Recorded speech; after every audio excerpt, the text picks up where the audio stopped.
नमस्कार दर्शकों, स्वागत है आप सभी का एपेक्स न्यूज इंडिया के विशेष कार्यक्रम भाग्य कनेक्शन में और आपके साथ मैं हूं गीता। दर्शकों, ज्योतिष वास्तव में एक ऐसी विद्या है जो मनुष्य के व्यक्तित्व, स्वभाव, गुण, स्वास्थ्य, धन संपत्ति, साहस, माता पिता, सुख दुख आदि जीवन के अनेक पहलुओं को ऐसे उद्घाटित करती है जैसे आप किसी का चलचित्र देख रहे हो। ये कूट भाषा में लिखे प्रारब्ध को पढ़ने की एक अद्भुत कला है। तो आइए इस कला के माध्यम से जानते हैं भाग्य से जुड़े हर पहलू को। और हम अपने इस कार्यक्रम में आपके लिए पंचांग और राशिफल तो लाते ही हैं और इसके साथ ही करते हैं धर्मशास्त्र पर भी चर्चा। और हमेशा की तरह आज भी भाग्य कनेक्शन में हमारे साथ स्टूडियो में मौजूद हैं देश के जाने माने धर्मशास्त्री विद्यावारिधि आचार्य श्री दीनदयाल मणि त्रिपाठी जी। आचार्य जी, बहुत बहुत स्वागत है आपका हमारे विशेष कार्यक्रम भाग्य कनेक्शन में। तो आइए दर्शकों, शुरू करते हैं आपका अपना खास कार्यक्रम भाग्य कनेक्शन। आचार्य जी, पिछले कार्यक्रम में आपने हमारे दर्शकों को पाशुपत व्रत के बारे में बहुत ही अच्छी जानकारी दी थी और धर्मशास्त्र में हमारे दर्शकों को और जानकारी इसके बारे में दें आचार्य।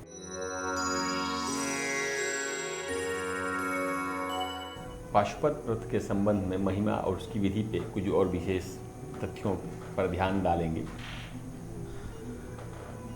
पाशुपत व्रत में यदि वैभव हो तो स्वर्ण से के पत्र से आवृत अष्टदल कमल बना करके नवरत्न युक्त होके उसकी कर्णिकाओं पे केसर युक्त करे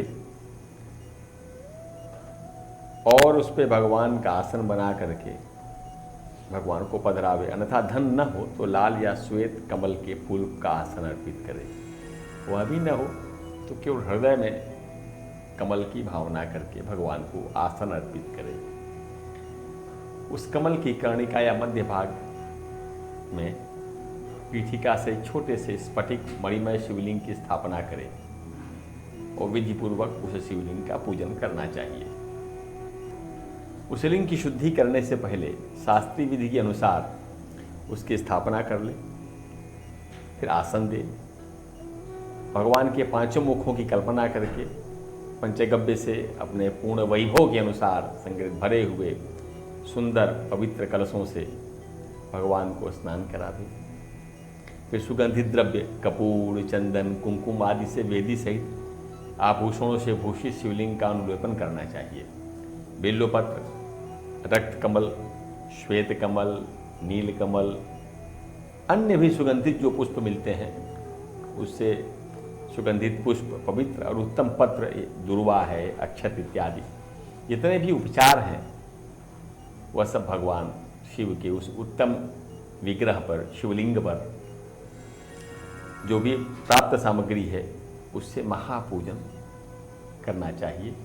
फिर भगवान को अभ्यर्चना करनी चाहिए। धूप, दीप और नैवेद्य निवेदित करें। वैभव संपन्न होने पे वैभव के अनुसार विशेष सामग्रियों से पूजन करें और अपना इस प्रकार कल्याण प्राप्त करें। उस व्रत में विशेषतः वे सभी वस्तुएं देनी चाहिए जो स्वयं को प्रिय हों, श्रेष्ठ हों। साथ ही उसका अर्जन उन वस्तुओं को क्रय न्यायपूर्वक उपार्जित धन से किया गया हो। बिल्वपत्र, उत्पल या कमलों की संख्या अगर 1 सहस्त्र हो अत्यंत शुभ परिणामदायी होता है। भगवान विष्णु ने भी 1 सहस्त्र कमलों से पाशुपत व्रत का अनुष्ठान किया है।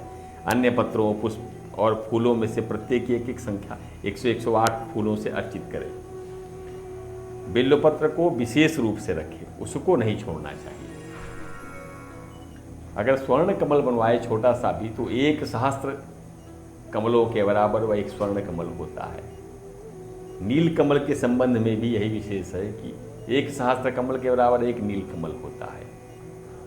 और ये सब बिल्वपत्र के समान महत्व रखते हैं। अन्य पुष्पों के लिए ऐसा कोई नियम नहीं है। वे जितने मिलें उतने ही निवेदित करें भगवान को। अष्टांग अर्घ्य उत्कृष्ट माना गया है। 8 प्रकार के द्रव्यों से युक्त करके। साथ ही धूप और आलेप चंदन के विषय में भी यह विशेषता है कि भगवान के वामदेव नामक मुख में चंदन और तत्पुरुष नामक मुख में हड़ताल की भावना को हड़ताल लगावे। ईशान नामक मुख में भस्म लगावे। कोई भस्म की जगह आलेपन का विधान करते हैं। दूसरे प्रकार की धूप का भी विधान होने से कुछ लोग भविष्य प्रसिद्ध धूप का भी निषेध करते हैं। अघोर नामक जो मुख है उसमें श्वेत अगरू का धूप देना चाहिए, और तत्पुरुष नामक जो मुख शेष मुख है उसमें काले अगरू के धूप का विधान है। वामदेव के लिए सौगंधक और सद्योजात मुख के लिए गुगलू या गूगल, और ईशान के लिए उशीर आदि धूप को विशेष रूप से शक्कर, मधु, कपूर, कपिला गोघृत या गोघृत और चंदन इत्यादि के चूर्ण से या अगरू नामक काष्ठ को मिला के धूप अर्पित करें। उसे सब देवताओं के लिए वे सामान्य रूप से उपयोग योग्य बताया गया है, विशेषतः शिव को तो वे प्रिय ही है। कपूर की बत्ती और घी के दीपक जला के भगवान को दीप की माला अर्पित करें। प्रत्येक मुख के लिए पृथक पृथक अर्घ्य चंदन आचमन देना चाहिए।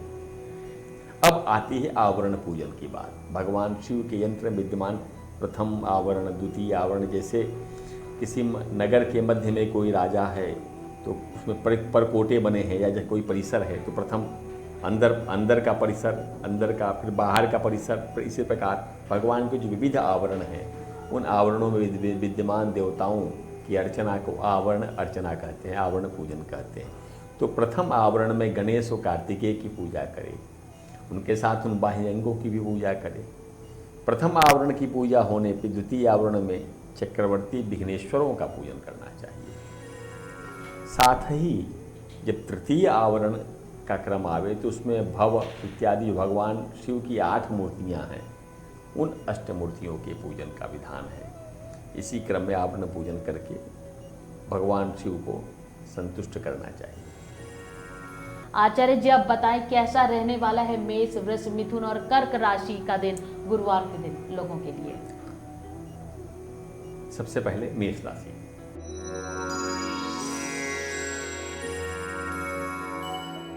यदि बाहर अगर आपको भ्रमण की योजना है कहीं घर से, तो आज सावधानी पूर्वक वाहन चलावें।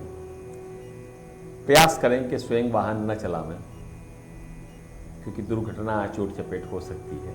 सार्वजनिक अगर अकेले जाना हो तो सार्वजनिक वाहन से यात्रा करना प्रशस्त रहेगा। साथ ही किसी स्वजन या मित्र के साथ कुछ मतभेद या सहकर्मी के साथ मन की खिन्नता या वाणी के कुछ परुष वर्णों का, कठोर वर्णों का प्रयोग हो सकता है, इसलिए आज थोड़ा संयम रखना चाहिए आपको। वृषभ राशि।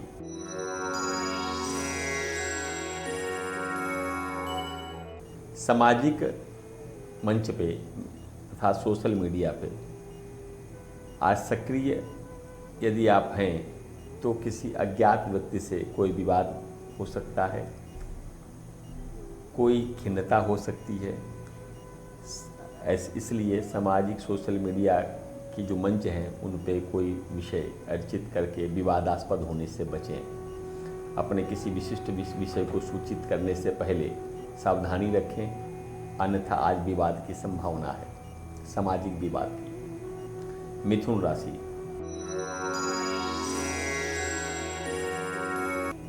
प्रातःकाल अनुकूल नहीं रहेगा, मन खिन्न रहेगा, चित्त उखड़ा उखड़ा रहेगा। दोपहर के बाद राशि परिवर्तन होते, नक्षत्र के भाव परिवर्तन होते ही कुछ आकस्मिक आपके लिए अनुकूल घटना घटेगी जो आपके मन को प्रसन्न करेगी। कुछ अर्थ लाभ, कुछ सामाजिक लाभ, कुछ यश संबंधी लाभ होने की संभावना है। कर्क राशि।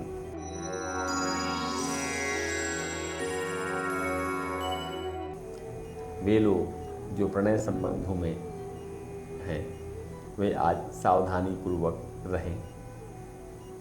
आपके सहयोगी के द्वारा जो अपेक्षाएं हैं उनको आपके न समझने से वे संबंध प्रभावित होंगे, इसलिए सावधानी पूर्वक उनको समझने का प्रयास करें तो आपके लिए उत्तम फलदायी होगा। जो विवाहित दंपति हैं उनके लिए दाम्पत्य के लिए आज प्रशस्त दिन होगा। तो आज आपका मन बेचैन रहेगा, इसलिए मन को काबू में रखें तो काम बन सकता है। तो दर्शकों, आपने जाना इन 4 राशियों का हाल। अब बात कर ली जाए सिंह, कन्या, तुला और वृश्चिक राशियों का हाल। सिंह राशि।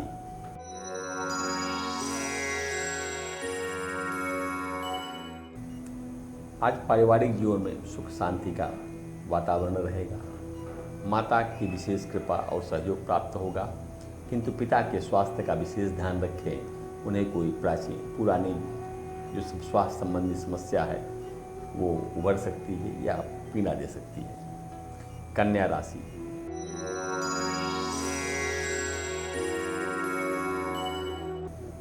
वे जातक जिनको उदर में क्लेश है या पथरी जैसी कोई अस्मरी जैसी रोगों की संभावना है, आज उन्हें उदर में क्लेश हो सकता है, उसकी व्यथा से वे युक्त हो सकते हैं।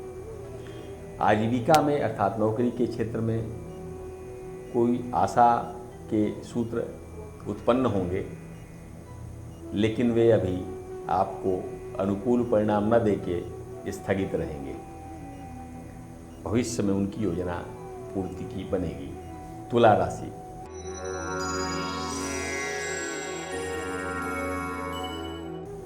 वे जातक जो विवाहित हैं उनके और प्रणय या अथवा विवाह के संबंध में सक्रिय हैं, आज विवाह संबंध में उनके कोई सक्रिय वार्तालाप हो सकता है, किंतु विवाह के संबंधों को साझा के विषयों को साझा करने से आपको सावधान रहना चाहिए, अन्यथा हानि हो सकती है।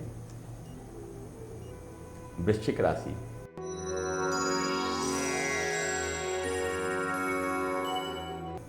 वे जातक जो विद्यालय में अध्ययनरत हैं उन्हें अपने मित्रों के सहयोग से आज विशेष अध्ययन में प्रगति और अवसर मिलेगा। मित्रों के साथ इस राशि के जातक आज भ्रमणशील रहेंगे, किंतु माता और पिता की पक्ष से अथवा माता के लिए आप आज कुछ प्रतिकूल प्रभाव उत्पन्न कर सकते हैं, इसलिए मातृपक्ष के प्रति आपको संवेदनशील रह करके माता के प्रति विशेष ध्यान रखना चाहिए। तो छात्र आज माता जी का कहना मानेंगे तो सफलता उनके कदम चूमेगी।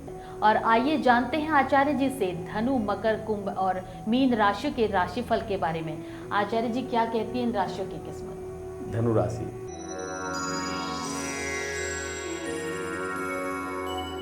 जो लोग आजीविका युक्त हैं उनके लिए आज का दिन उत्तम है। सहकर्मियों के साथ कुछ नवीन क्रियाएं आपके द्वारा संपादित होंगी।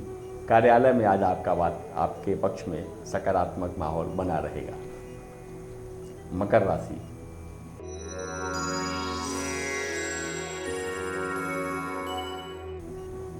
आप किसी की कुदृष्टि में आ गए हैं।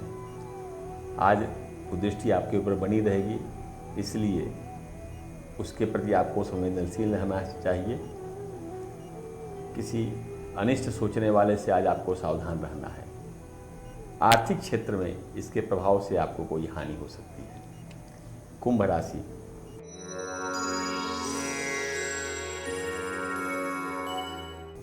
भाई या बहन या किसी भी प्रकार के भ्रातीय या भगिनी संबंधों में उसको प्रगति मिलने की सूचना आपको मिलेगी। कुटुंब का वातावरण अत्यंत सकारात्मक बना रहेगा। समस्त दिन अनुकूलता के बाद किसी धार्मिक स्थल में या आनंद के प्रमोद के अवसर आपको मिलेंगे और किसी धार्मिक स्थल में घूमने का कार्यक्रम बनेगा। मीन राशि,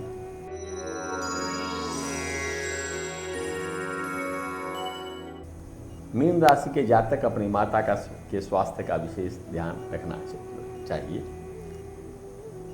यदि उनका स्वास्थ्य पीड़ित है तो चिकित्सक को दिखा दें, अन्यथा उनका सावधानीपूर्वक उनके प्रति संवेदनशील रहें, उनकी देखरेख करें।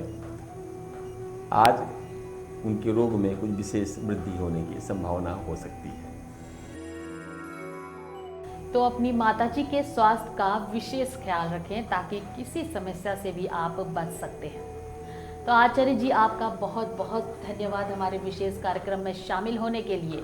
तो दर्शकों, ये था गुरुवार का हमारा विशेष कार्यक्रम भाग्य कनेक्शन और उम्मीद है आपको हमारा ये विशेष कार्यक्रम काफ़ी पसंद आया होगा।